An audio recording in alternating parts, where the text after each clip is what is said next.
Constitutional opposition, therefore, is defined as opposition that abides by the rules of the game. Sartori noting that notions of fair play are appropriate in particular with reference to the House of Commons, where he says cheating appears more disgraceful than losing. I'm not sure we should really debate whether that point still holds true in British politics. But this notion of fair play is, however, important when we go on to look at how an opposition sees its role and how it behaves. It's something of a balancing act between outright opposition on the one hand and a degree of restraint on the other. Alpheus Todd described the first of these in the following terms. The opposition exercise a wholesome influence upon parliamentary debate and upon the conduct of the business of the Crown in Parliament, for they are the constitutional critics of all public affairs, and whatever course the government may pursue, they naturally endeavour to find some ground for attack. It is the function of an opposition to state the case against the administration, to say everything which may plausibly be said against every measure, act or word of every member of the ministry. In short, to constitute a standing censorship of the government, subjecting all its acts and measures to a close and jealous scrutiny. That's got echoes of the rather more pithy phrase used by the Earl of Derby, who once stated plainly that the duty of an opposition is very simple, to oppose everything and propose nothing. The justification for this implacable type of opposition is that opposition has as its role the job of speaking up for those who may oppose the measures of the government. That would resemble some sort of devil's advocate role, acting under the principle that there should always be some challenge to legislative action, regardless of what the opposition's own policy might be. Even an opposition which agreed with the government's policy would have a duty under that theory to present the opposing case. But this can clearly never be an absolute. We know the that I talked of a moment ago. The opposition cannot maintain implacable opposition on all fronts to a government, as such a course would ultimately lead it to challenge the very right of the government to take any action. For the opposition to be deemed properly constitutional, there has to be some degree of acceptance of the legitimacy of those who rule. Ivor Jennings, who considers opposition vital to democracy, nevertheless advocates its responsible behaviour as part of a tacit understanding with the government.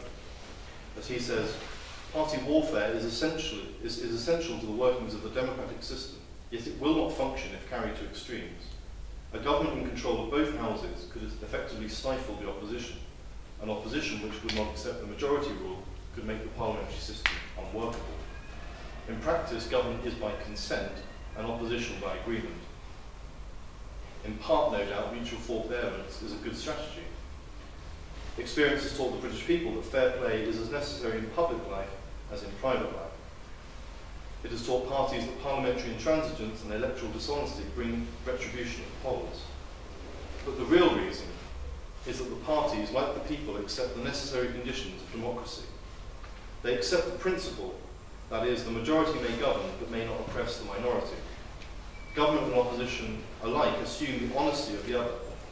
Democratic government has its own Marquis of Queensberry rules, and public opinion is the referee.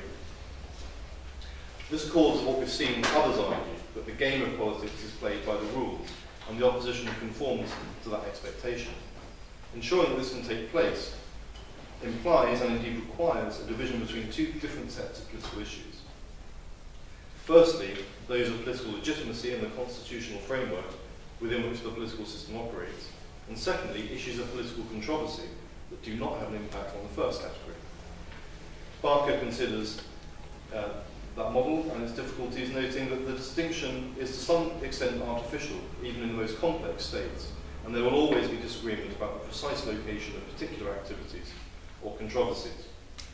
He also considers the implication that the acceptance by political participants of the need to preserve some basic distinction is a necessary condition of constitutional opposition.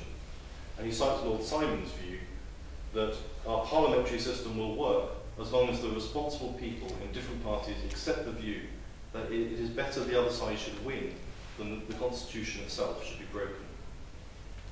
And whilst that neatly sums up the necessary conditions for the operation of a loyal opposition, it's also striking how fragile it makes it seem.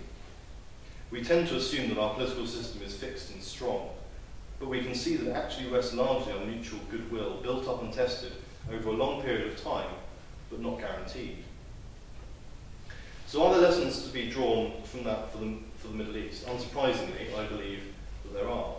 Certainly that last point is perhaps the most important. The development and maintenance of loyal constitutional opposition requires a lot of shared values, compromise and goodwill amongst the political actors.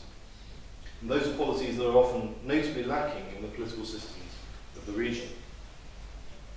The development of the ideas underpinning loyal opposition also took a long time to develop here, and they were forged in the fire of rebellions, wars and crises.